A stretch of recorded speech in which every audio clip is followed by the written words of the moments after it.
Et bonjour à tous, c'est Germain de Webax. On se retrouve cette semaine, comme toutes les semaines, pour un tutoriel PrestaShop. Et sincèrement, j'ai l'impression de dire cette phrase en boucle. Je revis chaque jeudi presque le même jour. Mais faut croire que j'aime ça puisque je continue à le faire. Donc, qu'est-ce qu'on va voir aujourd'hui ensemble? On va voir comment améliorer votre boutique PrestaShop grâce au detailing ou detailing pour les pros de l'anglais. Euh, Donc, moi je vais franciser le mot. Hein. Qu'est-ce que le detailing? Eh bien, en fait, c'est souvent utilisé dans le domaine automobile. Je connaissais pas du tout hein, cette technique, mais je me suis dit qu'on allait pouvoir la transposer à PrestaShop. Alors, le detailing, c'est, j'allais dire, rendre possible euh, l'impossible avec des choses simples. Euh, Prenez par exemple une voiture, justement, une voiture qui semble avoir bien vécu. Allez, on lui donne un aspect neuf, dedans, dehors. La voiture est euh, reluisante. Et pourtant, ça semblait impossible. Et on n'a pas fait grand-chose. Eh bien, PrestaShop, le but, c'est pareil. En fait, nous, on va rendre le PrestaShop meilleur sans pour autant commencer à tout refaire.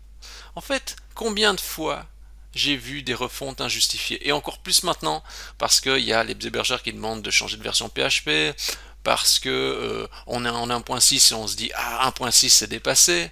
Personnellement, moi je me dis du PrestaShop 1.6, je pense qu'on peut aller encore plusieurs années avec cette version. Bon, ça n'engage que moi, mais je dis à des clients, je pense sur 3 à 5 ans, 1.6 on peut encore aller. Voilà, ça c'est ma vision. Et combien de fois justement j'ai vu des gens, des personnes justement changer de template. Changer de template, ça veut dire repartir à zéro. Parce qu'un template, c'est un peu un diamant brut. Même si vous prenez un template premium, bon, sauf certains qui sont déjà bien optimisés, mais la plupart des templates, souvent, ils sont un peu bruts. Donc, on prend un template brut, on retouche plein de petits détails cosmétiques, mais ou des fois on ne retouche rien du tout. Et en fait, le template n'est jamais optimisé. Et donc, du coup, on est lassé du template, on reprend un autre template, et en fait, le site n'arrive jamais à progresser, la boutique PrestaShop. Voilà. Et donc, tout ce qu'il faut faire, c'est que justement, pour espérer une boutique PrestaShop performante, meilleure pour le client, eh ben, il faut justement faire du detailing, comme pour les véhicules, mais intelligent. Pourquoi je vous dis intelligent? C'est parce que des fois, je vois des trucs qui se font de manière démesurée, du style on va faire quelque chose de très compliqué qui va demander une semaine pour intégrer la fonctionnalité. Non, nous on veut des trucs simples, rapides, efficaces. Si c'est trop long, il faut jeter. Ouais. Quelle méthode simple. Si c'est trop long, on jette. Mais oui, parce que souvent ça ne se justifie pas. Euh, il y a justement, il y a des e-commerçants qui ont beaucoup de moyens, donc ils ont envie de vraiment d'investir. Ça peut se comprendre, mais dans la plupart des cas, ça ne se justifie pas de faire de tels investissements au départ. Euh, Votre temps il est limité, votre argent aussi, donc il faut des objectifs réalistes pour avancer. Et votre temps, bah justement, parce que c'est vrai que des fois, on dit oh oui, euh, euh, vous voulez adapter quelque chose, mais si ça vous demande une semaine, vous n'allez jamais le faire. Même si ça vous demande peut-être une demi-journée, vous n'allez jamais le faire. Par contre, si ça vous demande peut-être un quart d'heure, là vous allez le faire. Et je suis plus dans cette approche de me dire, ok, si ça va prendre un quart d'heure, peut-être une demi-heure ou une heure, ok, c'est possible. Si ça va prendre une journée, 2 jours, c'est peut-être trop long. Donc votre PrestaShop, justement, on va faire une boutique PrestaShop. On va essayer de tendre vers une boutique PrestaShop beaucoup plus précise, beaucoup plus clean et soignée. Et bien sûr, vous allez apprendre à voir ce que vous n'avez jamais vu. C'est contradictoire, hein? Apprendre à voir ce que vous n'avez jamais vu. Eh bien, on va le faire quand même. Mais on va d'abord commencer par voir ce que c'est le detailing plus en détail. Le detailing plus en détail. Là, il me semble qu'il y a pas mal de redondance. Je crois que tout est dit. C'est parti. On y va. Donc déjà, qu'est-ce que le detailing? Alors, je crois que pour ça, rien de mieux que d'aller sur YouTube. Hein. On commence par travailler sur notre projet en allant sur YouTube. Ben, j'ai envie de dire, ça commence bien. Hein. Si on commence comme ça, Alors, voyons. Ici, regardez. Le detailing, alors ici, on amène une voiture qui a l'air plus ou moins voilà, classique. Hein. Et bon, alors voilà, il commence à nettoyer la voiture. Hein, donc il commence par regarder. Donc il shampouine le véhicule. Voilà. Voilà, là voilà, on fait attention, on gicle un petit spray. Alors voilà, regardez, ils sont maniaques, hein, ils vont commencer à aspirer partout. Hein, ça rigole plus, on sent qu'ils veulent faire bien.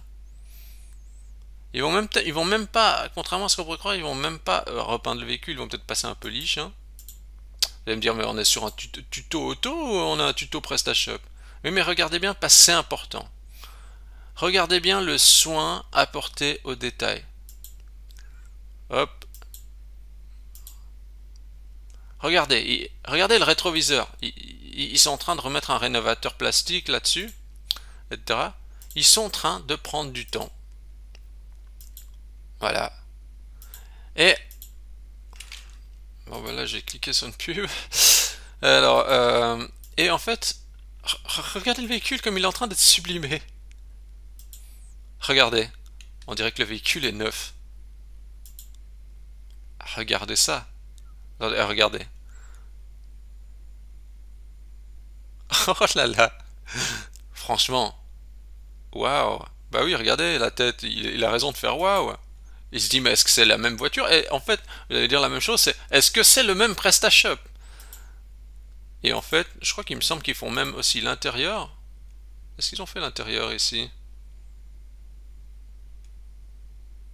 Mais bref, vous avez compris le concept. Un véhicule qui semblait assez bah voilà, standard, tout d'un coup il semble vraiment flambant neuf. Et c'est génial. Je vous montre juste encore une autre petite vidéo là, parce que qui est marrante. On essaie de partir un petit peu plus encore dans. Regardez là, ils sortent la voiture. Voilà. Bon, ils vont peut-être pas la faire redémarrer, mais en tout cas, ils vont la sublimer. Hop. Donc la voiture est toute Ah oui, non, non, ils font l'intérieur, ils font. Regardez. Ça c'est vous et votre PrestaShop, hein, si jamais. Hein. Ça c'est vous qui commencez à dégraisser le PrestaShop pour le rendre clean, hein, pour le sublimer. Et là, à la fin, waouh, il reconnaît plus sa voiture. Et il dit non, mais c'est ma voiture. Pourtant, ils n'ont rien fait de spécial. Ils ont nettoyé, ils se sont attardés sur le détail et ils ont cleané tout le truc. Voilà. Donc, voilà, je crois que tout est dit. Vous avez compris le concept. Nous, on va se mettre sur le Presta. Et en fait, voilà, nous, on va appliquer cette méthode. Donc, appliquer cette méthode sur PrestaShop demande de la concentration parce qu'il faut remettre en cause des choses qu'on ne voit plus. Et accepter de se poser des questions sur le PrestaShop. Et vérifiez aussi que ces questions se posent sur le multi-support. Ça veut dire que les questions que vous vous posez ici, quand j'appuie sur la touche F12 de mon clavier, il y a une console qui sort sur Google Chrome. J'appuie sur le petit bouton switcher de device, donc de support. Et puis après, voilà. Donc les questions que je me pose peut-être sur ordinateur sont peut-être pas valables sur le mobile ou sur la tablette. Donc ce que vous devez faire, c'est vous concentrer, vous remettre en cause des choses que vous ne voyez plus, vous poser des questions sur le PrestaShop, y compris en multi-support, et vérifier l'activabilité et la faisabilité. On va pas faire des trucs démesurés, hors compétence, etc. On essaye de vraiment rationaliser ce qui est possible de faire. Donc, je vais commencer. Je regarde mon site. J'essaie de regarder chaque élément. Je me dis, bon, contactez-nous, ça c'est pas mal, ça me choque pas. Français avec une liste déroulante, c'est bien. Bon, déjà, on peut se dire, est-ce que mon site est multilingue ou pas? Bon, logiquement, s'il est multilingue, il a une liste déroulante. S'il n'est pas multilingue, il n'en a pas. Bouton déconnexion avec le petit bonhomme, ok. Là, il y a mon nom. Bon, ouais, on pourrait peut-être même appeler ça mon compte, hein, au lieu de mettre comme ça. Mais là, jusque-là, je suis pas choqué. Panier, ok. Moi, je trouve la première ligne assez clean. Je sais pas si vous êtes d'accord avec moi, mais ça, je trouve bien. J'ai ici mon logo, ok. menu, et là, peut-être nouveau, ça c'est... J'essaie de me poser des questions, hein. Mon logo, je le trouve bien, quoique c'est vrai que je me dirais un peu petit, mais ici il me choque pas, hein, la taille de logo, bon, passable. Ici sur le menu, ça c'est personnel, mais le menu, moi je me dis ici, bizarre. Ah, c'est le truc que j'ai envie de me dire, c'est bizarre. Je sais pas si vous avez cette même sensation, mais j'ai envie de me dire, mais déjà, vous voyez, quand il y a même par exemple quelques éléments, là j'ai homme, femme, ça vient sur une ligne, il fait toute la largeur le menu. Ben, je sais pas, moi je trouve ça c'est bizarroïde comme menu, quoi. Le sous-menu, je trouve qu'il a un mode d'affichage sur ordinateur qui est un peu particulier. Autant sur le mobile, donc là j'appuie sur la touche, je vais pas le répéter à chaque fois, hein, mais j'appuie sur la touche F12 de mon clavier, je vais dans la console s'ouvre, je clique sur le petit bouton, voilà. Donc sur le mobile, vous voyez là ça me choque pas, je trouve que là c'est bien, c'est standard, mais ici, je trouve bizarre. Alors ça c'est personnel, mais je dis non, ce truc je veux pas ce menu un peu bizarre en plus l'élément il est cliquable, mais il vient un petit peu sur le champ de recherche. Il est ni trop gros ni trop grand le sous-menu, du coup on sait même pas si c'est vraiment un sous-menu, si c'est normal. Ça c'est ma perception de la chose, je suis pas tout à fait convaincu de ça. Ok, je suis pas convaincu, mais sur le menu je peux interagir, je dis ok, tout ça, je vais créer des liens, je vais copier l'adresse du lien, je vais faire vêtements, voilà, hop, accessoires, je fais pareil, accès, je crée des liens manuels pour éviter que le sous-menu apparaisse. Ça c'est ce que j'ai envie de faire parce que voilà, je suis pas convaincu de la méthode d'affichage. Alors j'essaie de revenir au basique du coup. Ah, voilà. En fait donc j'ai créé ces liens, vous voyez ici manuellement, hop, je vais ici, bon déjà je vais shooter ceux-là, puis je les ajoute. Alors après c'est un parti pris, hein. C'est des choses qui voilà, il n'y a pas une réponse, hein. Moi j'ai envie de faire comme ça, voilà. Donc le menu a changé, vous le voyez pas parce que c'est exactement pareil, mais en fait maintenant, hop, il n'y a pas de sous-menu, et moi je trouve ça plus cohérent. Hop, hop, hop. Voilà. Ça me plaît bien. Je suis content de mon optimisation. Maintenant, je passe un petit peu plus loin. Bon, bouton rechercher, ok, je tape un truc.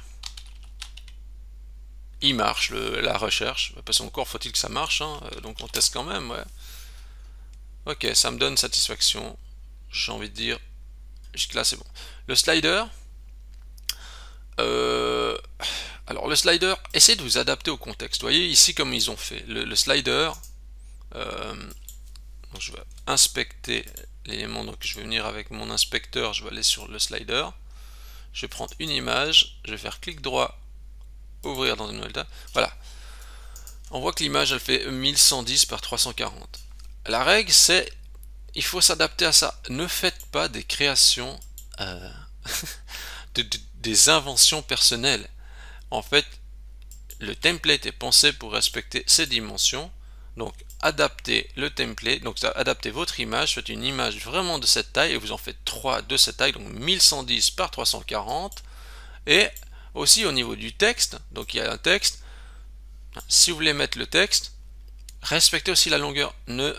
N'essayez pas de dire ah j'ai trop de choses à dire, etc. Faut que je fasse un texte plus long. Non. Adaptez-vous à la structure. Raccourcissez votre texte. Dites moins de choses. Essayez de garder la même proportion de texte. Regardez ici. Ici, pourquoi tout va bien? Pourquoi c'est ah ça choque pas l'œil? Parce qu'ils ont été rationnels. Donc je vais aller dans les gestionnaires de modules nouveau. Je vais rechercher la partie slider.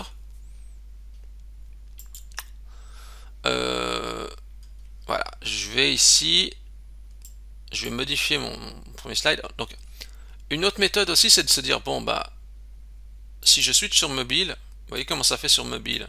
Je trouve encore la technique assez intelligente, je dois dire, parce que le texte, il est quand même bien affiché.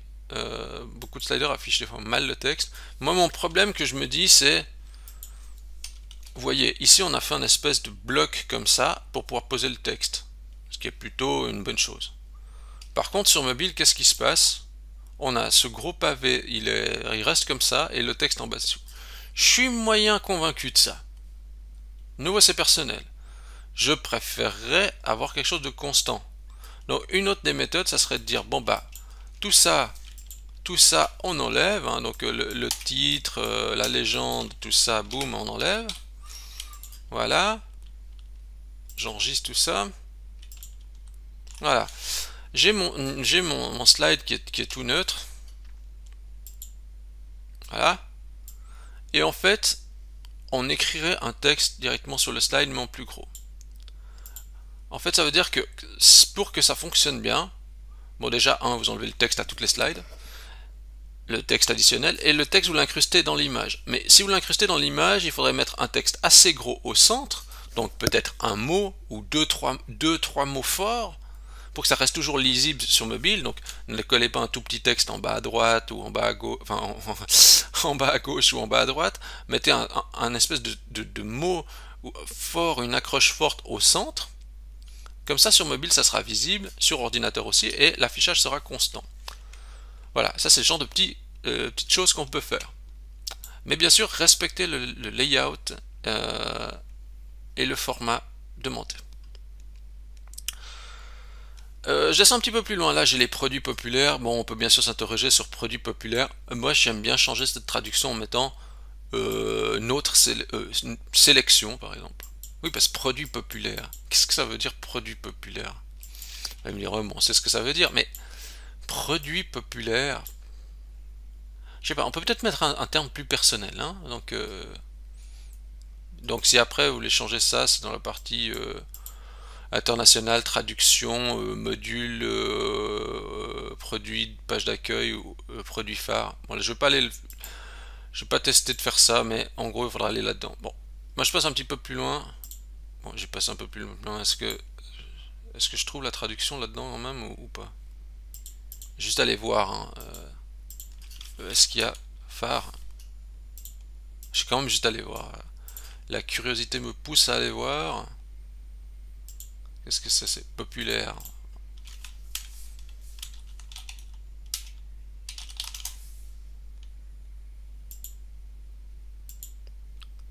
Il sort pas, c'est parce qu'il y a...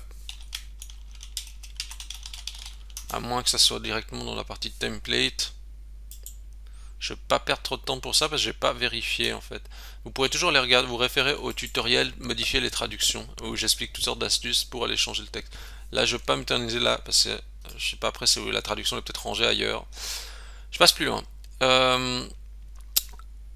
Donc ici si je vais sur les produits, bon ça de nouveau c'est personnel, c'est que je me dis déjà un utilisateur sur deux il voit pas l'aperçu rapide ni la partie variante puisqu'il faut aller avec le curseur dessus. Bah oui, sur un mobile la personne ne déplace pas son doigt là-dessus pour voir ça. Je m'interroge sur la légitimité de ça. Je me dis s'il y a cet élément affiché, il faudrait les faire afficher d'office quoi les variantes, sans que la personne ait besoin de mettre le doigt dessus, enfin le curseur, vous voyez. Alors de nouveau c'est un parti pris, moi je me dis bon je vais déjà juste ouvrir mon fichier des règles CSS que j'ai créé. Voilà, comme ça j'ai déjà un petit repère. Donc je vais aller dans la partie thème classique asset CSS. Je vais aller dans le fichier custom CSS et je vais aller à la fin et je vais rajouter des nouvelles règles. Donc moi ce que j'avais envie de dire c'est je vais mettre une règle pour les produits. Bon déjà je vais écrire que j'ai déjà écrit quel tuto ça traite. Donc le tuto, voilà. Et je vais mettre une règle ici. Hop. En fait, cette règle dit de ne pas afficher le bloc qu'on voit ici. Donc, j'appuie sur ma touche F12. Je regarde que ici dans Network, il y a bien Disable Cache coché. Je recharge ma page. Et voilà, il n'y a plus d'effet. En fait, cette règle dit masquer l'élément qui s'ouvre là. Voilà. Puis là, j'enlève une petite bordure, parce qu'il y a une petite bordure qui provoque un petit décalage. Voilà. Donc, je fais ça.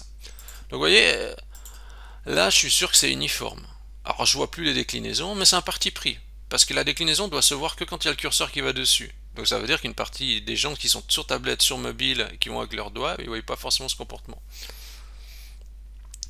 Donc ça c'est un choix. Moi j'aime mieux alors que les déclinaisons soient listées ici avec une petite couleur, etc. mais qu'il n'y ait pas besoin de faire une action avec le doigt pour aller voir ça. Ok, je simplifie, donc ça me plaît bien. Et puis j'ai aussi enlevé la vue rapide. Parce que j'ai pas précisé, mais regardez, j'ai mis pour les déclinaisons, mais la vue rapide, ça fait une page en plus à optimiser cette vue rapide. Ça ne correspond ni à la fiche produit, ça fait une page en plus. Donc vue rapide, franchement, jamais été convaincu par cette fonctionnalité. J'enlève tout le temps cette vue rapide. J'aime mieux que la personne voit directement la fiche produit telle qu'elle doit y être, donc complète. Ok, je descends un petit peu plus loin, là, tous les produits. J'ai envie de dire, mais qui clique là-dessus? Vous voyez, avant on faisait le détail, on a vu hein, qu'il nettoyait la voiture, il faisait attention à le petit bout de plastique s'il dépasse ou s'il dépasse pas, ou il enlève la petite saleté. Tous les produits, franchement, en plus, tous les produits, j'ai envie de dire, ça veut un peu rien dire, ça envoie vers.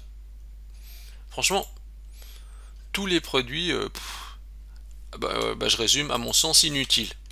Donc ce que je vais faire, c'est j'ajoute une règle pour masquer cet élément. Donc en fait, on voit hein, dans le code que c'est l'élément, il y a un div qui est mentionné ici qui est en fait allProductLink. Hein, donc c'est une classe allProductLink. Donc je vais masquer allProductLink. Donc je vais rajouter ici, je dis sur la page d'index, allProductLink, masquez-le. Voilà. Vous remarquez qu'en fait, j'ai ordonné mes règles parce que je dis d'abord je m'occupe de la page index, après je m'occupe de la page des produits. En fait, j'essaye de hiérarchiser. Vous allez comprendre quand je vais mettre les autres règles. C'est juste pour m'organiser, pour que dans ma tête, je m'y retrouve. Je recharge ma page, All Product Link s'en est allé. La bannière ici, ben sympa, moi je trouve que c'est plutôt cool. Et la partie Custom Text Block, ça je trouve bien aussi parce que pour le référencement, c'est important d'avoir du texte sur la page d'accueil. Donc je vous invite à avoir un bloc de texte comme ça qui parle de votre activité.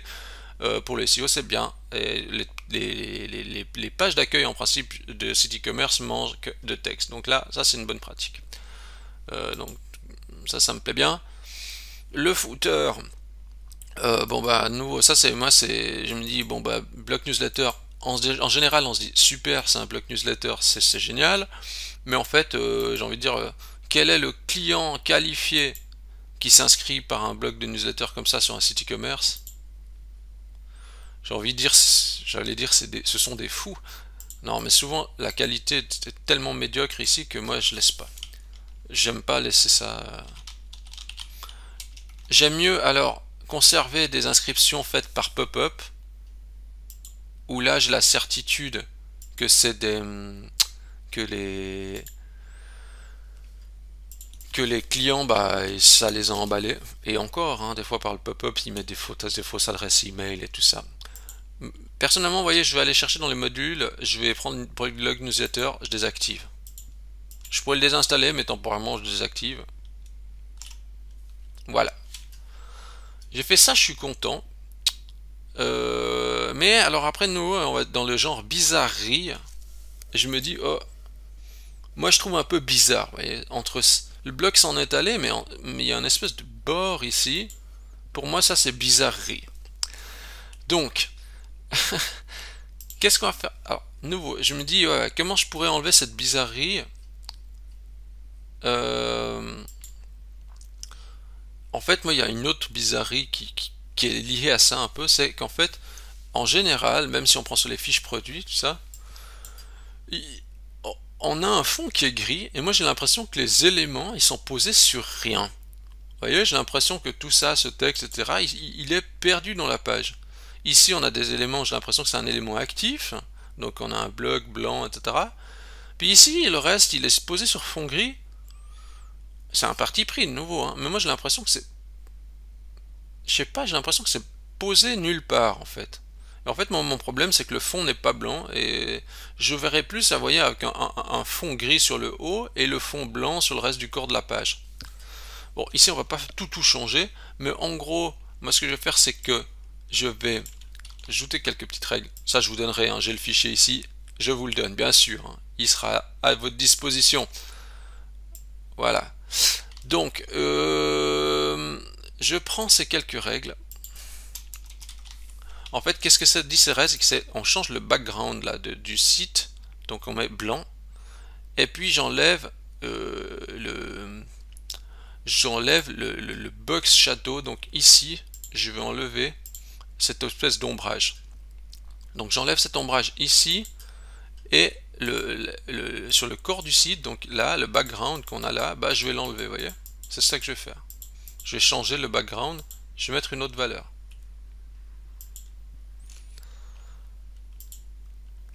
Donc, j'ai mis mes règles ici, donc ça c'est parfait. Je recharge ma page. Donc je vais revenir même sur la page d'accueil.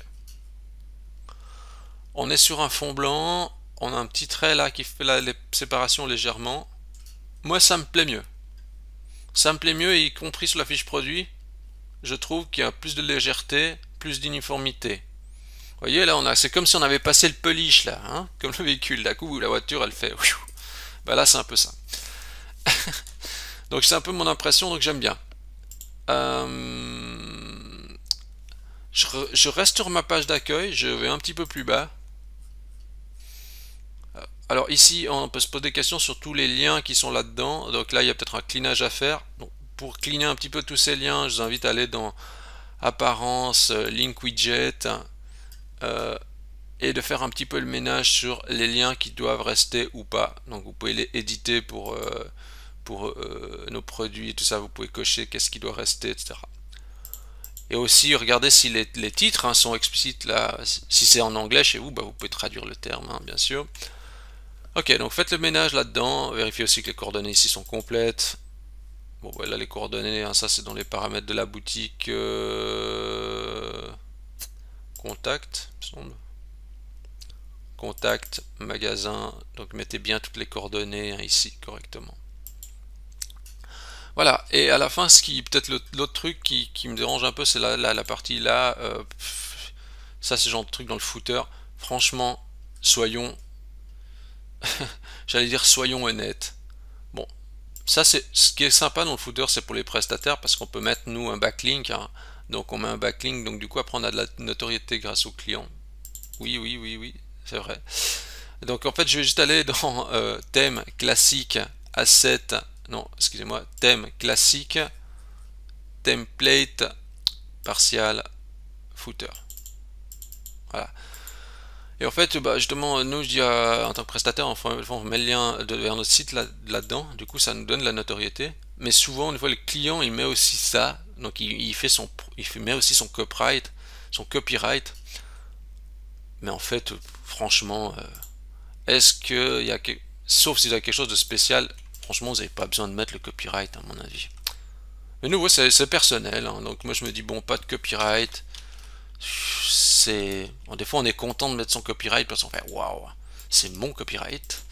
Mais bon, franchement, c'est peut-être pas. À la limite, c'est mieux de mettre éventuellement. Ouais, voilà, là j'ai enlevé le copyright, donc j'ai mis, vous voyez, j'ai mis en commentaire cette ligne. Mais à la limite, j'aime mieux mettre. Ce que vous pouvez faire, plutôt que mettre un copyright, bah, vous mettez coordonnées de l'entreprise, etc. Là, c'est le numéro de téléphone. Ouais.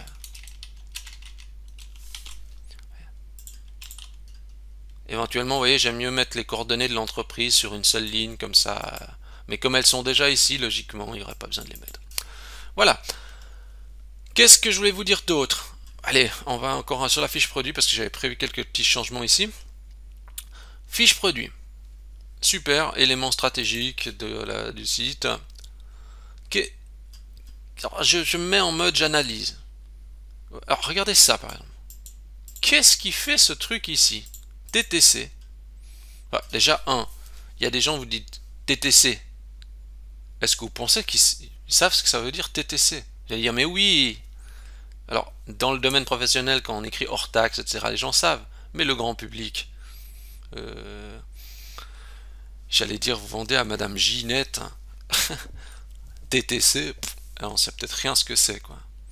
ou Monsieur Robert, hein, il n'en sait rien non plus que c'est TTC. En fait, TTC, peut-être un élément pas vraiment justifié. Donc ce qu'on va faire, c'est que justement, là j'ai inspecté l'élément, je dis ok, TTC, ça on enlève, on masque, parce que dans notre cas, c'est peut-être pas forcément explicite de le mettre. Donc, je vais ajouter une règle dans mon custom CSS, je le mets après. Donc voilà, j'ai mis display none sur cet élément, hop, il n'y a plus TTC. Donc il est juste masqué.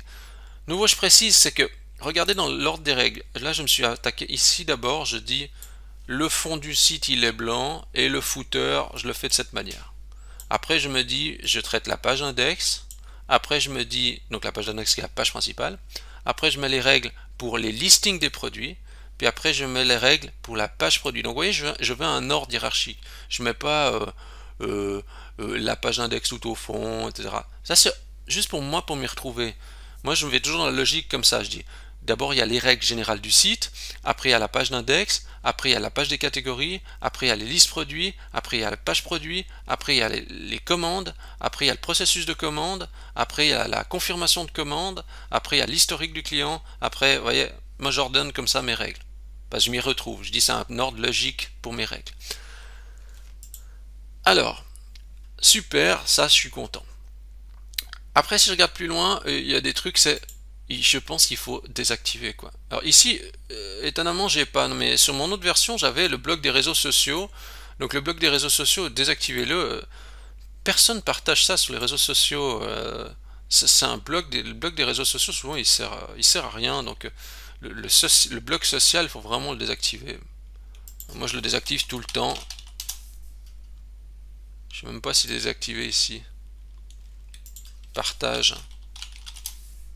Le partage des réseaux sociaux, moi je désactive tout le temps. Ah bah il est déjà désactivé. Même dans les tutos je désactive. La réassurance, si vous avez des éléments vraiment réassurants, donc enfin des éléments qui aident vraiment, laissez-le activer. Mais si c'est pour mettre des arguments entre guillemets bateaux, moi je conseille de désactiver. Il faut mettre vraiment des choses qu'on a besoin. Il ne faut pas encombrer le site d'éléments inutiles. Donc là, j'ai recherché dans les modules réassurance, je désactive. Mais ça, c'est personnel. Soit vous mettez des arguments forts, soit vous mettez rien. À la limite, j'aime mieux avoir des logos de paiement affichés clairement que des logos de réassurance qui ne veulent rien dire. Ou qui sont très vagues, qui disent site sécurisé. On le fait encore avec des clients, on met des fois site sécurisé dans la partie rassurance. Mais site sécurisé, on part du principe que oui, c'est sécurisé. Ça n'apporte pas une réelle valeur ajoutée. Par contre, si on aurait dit par exemple produit made in Switzerland ou made in France par exemple, ben là, peut-être ça a une plus grande valeur parce qu'on se dit ok, c'est un argument qui est fort, qui peut être justifié. Ok, regardez encore descendre un petit peu plus bas, commentaires. Ça c'est rien de pire que de mettre des fiches produits avec des commentaires, des avis produits qui ne sont pas là. Moi ça me fait plus peur une fiche produit où c'est écrit commentaire 0 qu'une fiche produit où il n'y a pas de commentaire. Ça veut dire où il n'y a pas d'avis, ça me fait moins peur une fiche produit où il ne montre pas les avis clients plutôt qu'il montre les avis clients puis il me dit cette fiche produit n'a pas d'avis client. Je me dis oh là là, ils ont peut-être jamais vendu cet article. En revanche, si je désactive ça, hop là, si les autres éléments sont rassurants, on part du principe que voilà, ce produit est intéressant et on va pas être influencé parce qu'il y a 0 avis. Et encore, des fois, sur le site, il y a tous les fiches produits qui sont à 0 avis, alors ça fait vraiment peur. Et pourtant, c'est quelque chose que je vois fréquemment. Et qu'est-ce que je vais vous montrer encore d'autre? Ouais, je vais vous montrer un petit truc, encore une dernière petite chose. Donc ce concept, on peut l'appliquer bien sûr partout, il faut juste porter un petit peu de réflexion. Alors, j'essaie de chercher un article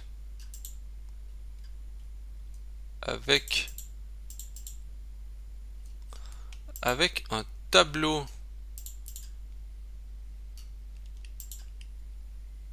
J'essaie de chercher un article avec tableau de caractéristiques. Donc, alors je vais reprendre, j'ai fait une petite pause parce que j'ai dû aller voir quelque chose. En fait, sur mon PrestaShop là de tuto, n'apparaît pas la partie tableau de caractéristiques. Donc les tableaux de caractéristiques, c'est ça en fait, hein. Et en fait, moi je sais pas pourquoi je dois l'avoir sorti ou je dois faire un changement dans le mien. Je vais pas regarder trop en détail ça, mais en fait, ce que je vais vous montrer, c'est ça. Regardez par exemple ce tableau. Alors ça, c'est discutable, hein. Mais typiquement, j'ai envie de dire, mais pourquoi ils ont fait un tableau comme ça? Moi, j'ai de la peine à comprendre ce tableau. Je sais pas si ça, c'est lié à ça, ou ça, si c'est un lien avec ça, ou... Vous voyez? Alors, vous allez me dire, oui, mais on comprend, c'est écrit composition et coton, etc. Ouais, mais j'ai de la peine à comprendre ce tableau. Voilà. Euh, Moi, dans mon autre version, j'avais sorti... Ça date déjà d'un autre tuto, je pense que j'avais sorti la partie datasheet, là, j'avais mis ça directement dans la fiche produit. Je sais plus quel tutoriel c'est où on avait fait ça. Mais en gros, moi j'avais appliqué une règle. Enfin, maintenant ce que j'avais fait, c'est que j'ai appliqué une règle sur ce tableau qui affiche le tableau comme ça. Donc, quelle est la différence? En fait, bah, j'ai juste séparé les éléments avec un trait. Le type la valeur, donc le nom de la valeur, je l'ai mis en gras et la valeur, et la valeur qui correspond à cette propriété, bah, je l'ai laissé normal. Et j'ai aussi ajouté un 2 points. Donc. Alors, je vous donne aussi ces règles, hein, donc ça c'est des règles que, voilà. Voilà, moi j'ai mis ça, hop. Ça c'est des règles qui peuvent être appliquées si jamais ça ne fonctionne pas. Dans votre cas, vous pouvez toujours essayer d'enlever peut-être cette, vous pouvez peut-être enlever ça si jamais ça ne fonctionne pas chez vous. Pour laisser juste comme ça avec datasheet. Je vais juste vérifier que dans le template par défaut là.